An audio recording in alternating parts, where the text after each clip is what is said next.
নমস্কার বন্ধুরা, আমার গল্প বলা কাজ ইউটিউব চ্যানেলে আপনাদের সকলকে স্বাগত। আজ আপনাদের পড়ে শোনাব শ্রী বলাইচাঁদ মুখোপাধ্যায় ওরফে বনফুল রচিত মরাটা। গল্পটি নেওয়া হয়েছে বনফুলের শ্রেষ্ঠ গল্প এই বইটি থেকে। শুরু হচ্ছে আজকের গল্প মরাটা।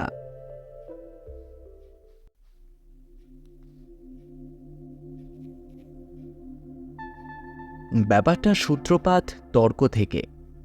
মেডিকেল কলেজের একটা মেসে থাকত জীবেন, কানু আর অমল। তিনজনেই থার্ড ইয়ারে পড়ে। তখন শীতকাল, মরা কাটা চলছে। অ্যানোটমি হলে প্রত্যেক টেবিলেই তখন এক একটি করে মরা শোয়ানো। মাথা, মুখ, গলা, বুক, হাত, পা, পেট কেটে কেটে ছিন্ন ভিন্ন করছে ছাত্রের দল।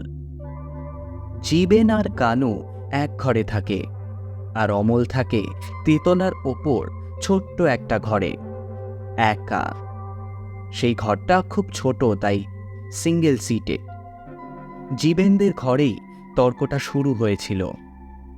কানু বলল, আজ ভাই আমার মনটা খুব খারাপ হয়ে গেছে। জীবেন বলল, কেন হঠাৎ? হ্যাঁ, বউয়ের চিঠি আসেনি বুঝি? হ্যাঁ? আহা, চিঠি এসেছে, মনটা খারাপ হয়েছে একটা অন্য কারণে। অমল বলল, কি ভায়া, টাকা ফুরিয়ে গেছে বুঝি? আরে না না, ওসব নয়। টাকা ফুরোলেই বা কি, নীলমণি টাকা ধার দিতে কখনো আপত্তি করবে না। নীলমণি কলেজ রেস্তোরাঁর মালিক। ছাত্ররা তার দোকানে ধারেই খাওয়া দাওয়া করে। অমল বলল, তাহলে মন খারাপ হওয়ার কারণটা হঠাৎ কি হলো? আর বলো না, আসলে আমাকে যে বডিটা দেওয়া হয়েছে সেটা একটা মহিলার। তার হাতে উলকি দিয়ে নাম লেখা আছে পারুল। ছোটবেলায় আমাদের গায়ে একটি মেয়ের সঙ্গে আমার ভাব ছিল, ওরও নাম ছিল পারুল। অনেকদিন তার সাথে ছাড়াছাড়ি। আজ ডিসেকশন করতে করতে শুধু ওরই কথা মনে হচ্ছিল। ও যেন ও যেন আমার পেছনে দাঁড়িয়ে আছে। অমল হো হো করে হেসে উঠল। উফ, উফ বাবা রে, উফ বাবা, ছি ছি ছি ছি ছি। এই এই তুমি এত ভীতু? হ্যাঁ, এই ওর মুখ দেখে চিনতে পারলে না? আরে মুখটাই তো নেই ছাই, হেড নেক তো আগেই ডিসেকশন হয়ে গেছে। আমি পাটা করছি, মহসিন পেটটা আর গোবিন্দ হাতটা।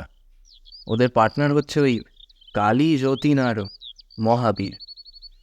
ওরাও বলছিল ওদের কেমন গাটা ছমছম করছে। দূর হ, যত সব কুসংস্কারের ডিপো। জীবেন বলল, বাবা, তোর কুসংস্কার নেই বুঝি? হুম, একদমই না। গরুর মাংস খেতে পারবি? বিশেষ কোনো আপত্তি নেই, খাই না কারণ খেতে খুব একটা ভক্তি হয় না। হ্যাঁ, ওটাই হচ্ছে প্রচ্ছন্ন কুসংস্কার। তা হতে পারে, কিন্তু ওই কানুর মতো অমন দিনে দুপুরে তো গা ছমছম করবে না। জীবেন বলল, তা বটে, কিন্তু রাতেও কি করবে না? না, আমি ওসব ভূত ট্রুতে বিশ্বাস করি না। বিশ্বাস না করার মানে? আদি অনাদিকাল থেকে পৃথিবীর সব দেশের, সব সমাজের, সব স্তরের লোকেরা যা বিশ্বাস করে, তুমি সেটাকে তো ভুয়ো বলতে পারো না। তোমার অবিশ্বাসের কারণটা কি শুনি? অবিশ্বাসের কারণ বলতে আমি নিজে কখনো দেখিনি। সেই তো তুমি কখনো সুইজারল্যান্ড বা আইসল্যান্ডও দেখোনি, তা বলে কি ওগুলো নেই? এই যে এই মাইক্রোস্কোপ আবিষ্কার হওয়ার আগে কেউ কি ব্যাকটেরিয়া দেখেছিল? তা বলে কি ওগুলো ছিল না? কানু বলল, হয়তো একদিন ভূতস্কোপ আবিষ্কার করবে, তখন হয়তো দেখা যাবে আমাদের চারপাশে, চারিদিকে সব ভূতেরা কিলবিল করছে। হ্যাঁ, পাক, যত সব তোমাদের বাজে কথা। না, তবে আমার কিন্তু ভাই একটু গা ছমছম করছিল, এটা কিন্তু মোটেও বাজে কথা নয়। জীবেন বলল, আজ যে বডিটা এসেছে দেখেছো? ওই কালো মুস্কো সন্ডামার্কা চেহারা, গাল ভর্তি কাঁচা পাকা দাড়ি, প্রকাণ্ড চোখ, দাঁতগুলো এমনভাবে বেরিয়ে আছে যেন মনে হয় হাসছে। ওটাকে দেখে আমারও একটু গা ছমছম করেছিল বটে। ওটাতে কার পাট পড়বে কে জানে। মনে হয় ওর গায়ে ছুরি বসালে লাফিয়ে উঠে কাপাত করে কামড়ে দেবে। বাবা গো, কি চেহারা! হ্যাঁ, আমিও দেখেছি বটে। আমার কিন্তু ওসব ভয় টয় করে। মরাই, তাকে আবার ভয় কি? তার রাত 12টার সময় অন্ধকারে একা অ্যানাটমি হলে ঢুকে ওটার কপালে যদি একটা সিঁদুরের টিপ পরিয়ে দিয়ে আসতে পারো তবে বুঝবো। অনায়াসে পারি। কখনো পারবে না, গ্যারেন্টি। নিশ্চয়ই পারবো। আমি বাজি রাখতে পারি তুমি পারবে না। দিনের আলোয় বসে ওরকম লম্বাই চওড়াই সবাই করতে পারে। বেশ, রাখো তবে বাজি। কত দেবে আগে বলো? 10 টাকা। আচ্ছা, বেশ। তবে তাই হোক, আজ রাত 12টার পর আমরা তোমাকে মেস থেকে বার করে দেবো। মুন্নাডোমকে 2 টাকা দিলেই সে অ্যানাটমি হলের দরজা খুলে দেবে। তাকে না হয় আমি আগে থেকেই বলে রাখবো। আমাকে সে খুব খাতির করে। কিন্তু তুমি কোনো আলো বা টর্চ নিয়ে কিন্তু যেতে পারবে না। হ্যাঁ, এই বলে দিলাম। অন্ধকারে হলের ভেতর ঢুকতে হবে। টেবিলটা কোথায় আছে তা আন্দাজ করে নিতে পারবে বলে আশা করি। তা তুমি রাজি তো? নিশ্চয়ই, আমি রাজি। সেদিন সন্ধেবেলা জীবেনের আর মেসে থাকা হলো না।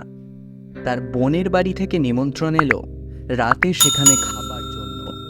ঠিক হলো রাত্রি 12টার পর কানুই অমলের সঙ্গে যাবে। কানু দূরে দাঁড়িয়ে থাকবে আর অমল ঢুকবে অ্যানাটমি হলে। ঘড়িতে অ্যালার্ম দিয়ে ওরা শুয়েছিল। রাত 12টার সময় অ্যালার্ম বাজতেই উঠে পড়ল দুজনে। অমল সিঁদুর আর তেল আগে থেকেই গুলে রেখেছিল একটা শিশিতে। সেইটে নিয়ে দুজনে বেরিয়ে পড়ল। কানু দূরে দাঁড়িয়ে রইল। অমল চলে গেল অ্যানাটমি হলের দিকে। গিয়ে দেখল অ্যানাটমি হলের ঢোকবার কপাটটা খোলা রয়েছে। জীবেন আগেই সে ব্যবস্থা করে রেখে গিয়েছিল। প্রথমে ঢুকেই কিছু দেখতে পেল না সে। সব অন্ধকার। কিছুক্ষণ দাঁড়িয়ে রইল।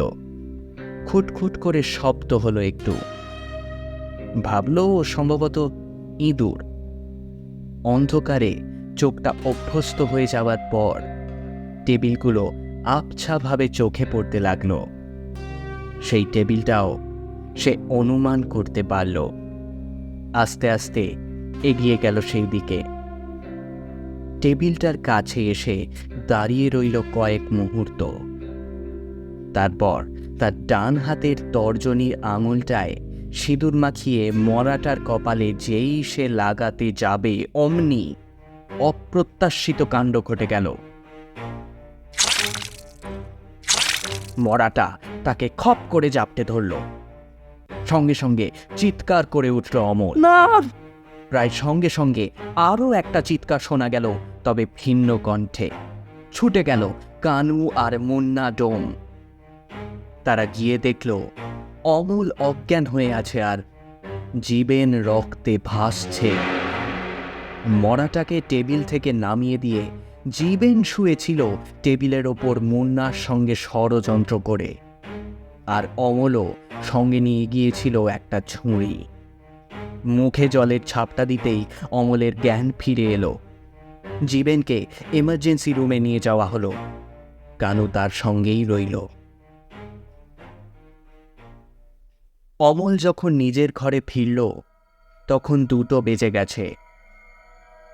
ঘরে ঢুকেই আবার চিৎকার করে উঠল অমল। সেই কালো ষণ্ডা মরাটা তার বিছানার ওপর বসে আছে। প্রকাণ্ড চোখ, মুখময় খোঁচা খোঁচা দাড়ি আর দাঁতগুলো বেরিয়ে আসছে। সে ধীরে ধীরে বলল,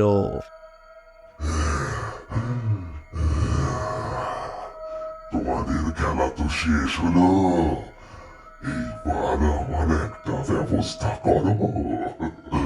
আমাকে মেঝেতে যেইভাবেই ফেলে রেখেছো, আমার তো বড্ড শীত করছে বাবারা।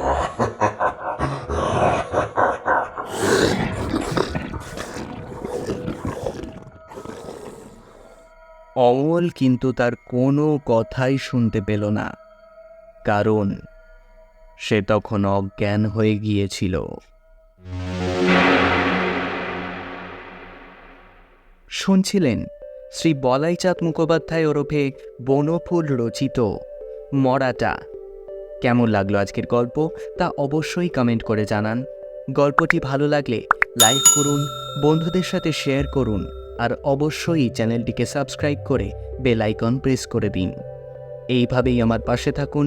খুব তাড়াতাড়ি আপনাদের কাছে নতুন গল্প নিয়ে হাজির হব আমার গল্প বলা কাজে।